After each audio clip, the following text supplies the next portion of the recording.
I mean, there's something about Jay Roach and Tony McNamara's script and Benny and Olivia, and were you going to say no? No. We were going to say yes. Yes. And, the names you mentioned, of course, grand, arbiters of the tradition. But hearing that Zoe was going to be in it was a big piece of the puzzle for me as well. We have worked together before and just had the best time in the world. And it was the idea of playing, just being her husband for a moment. Being a wife? Get out of here. Being awful to each other for weeks. Reprehensible behavior? Gorgeous. Sign me up. Well, I did love the UK and US kind of that exchange. It's a very fond relationship where we also both enjoy the kind of middle ground, where the grey area between our cultures and humours and sensibilities. Was that something you could bring a bit of yourself to in that sense, Zoe? Albeit with a tight script. Yeah, I mean, man, when you get to read a Tony McNamara script, what a treat! And then, all the world is so robust, and it is, it's going to be a fun project where you're reading the script, but you're kind of also wanting to get out of your seat and do it. But I liked Sally's romanticization, the way in which she what is the word? Romanticized. Yeah, romanticizes English culture.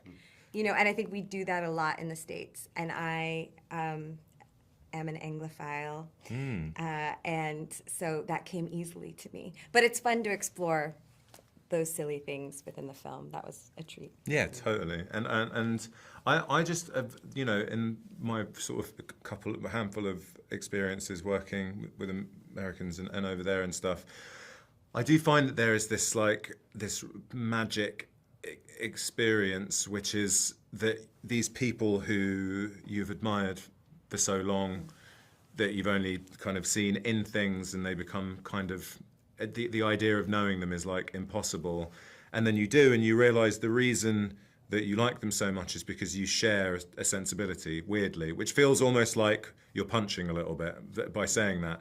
But I'm not talking about from a qualitative standpoint. I mean, just like, it's amazing to be sat in a tent with Andy Samberg and Kate and go like, oh, we find the same stuff funny, and we sort of approach conversations in the same way, and it's really exciting to know that people, like, if you kind of invested in comedy to that extent, you're probably going to get on. It sort of makes the world feel small in a really nice way.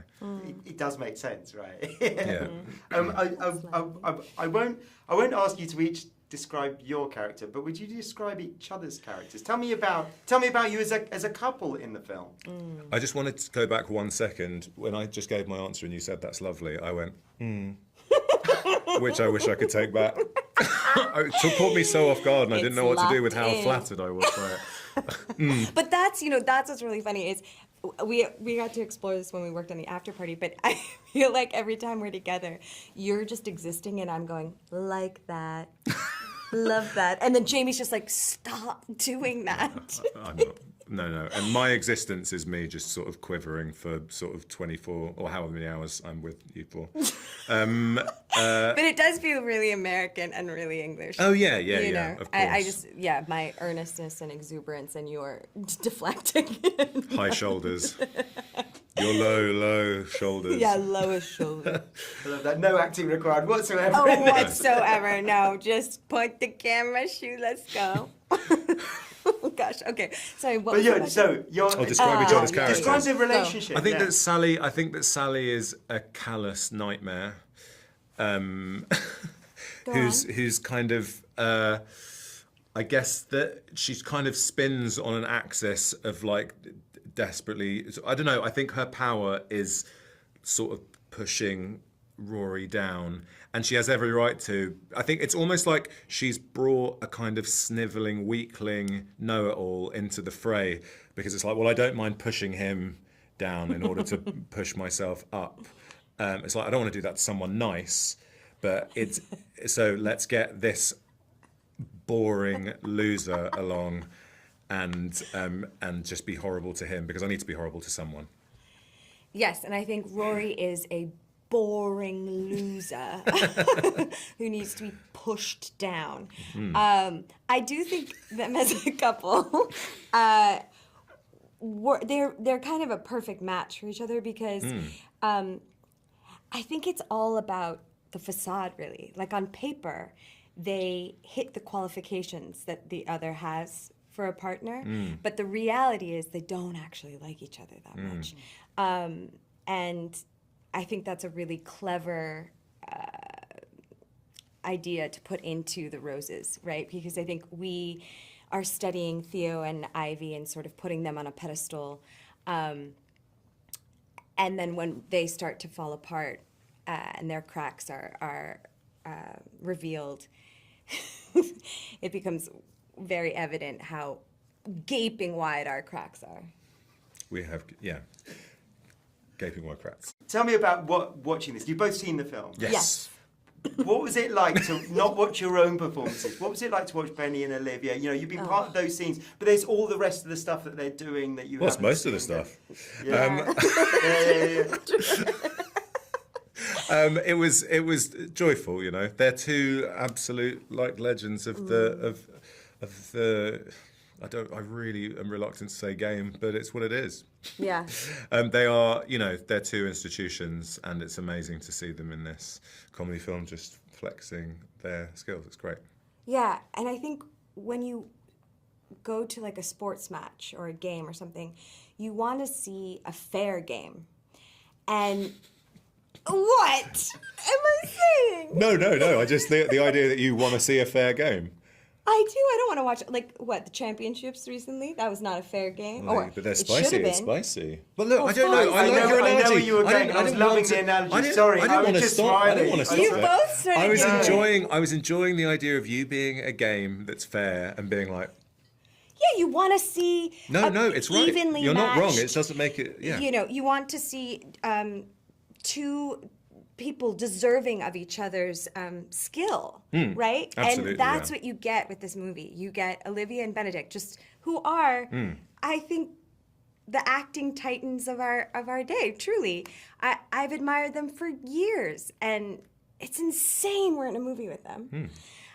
It's really insane you're in a movie with them. I'm just kidding. No, it's crazy. It's crazy. Do you know how small and stupid I am? Stop.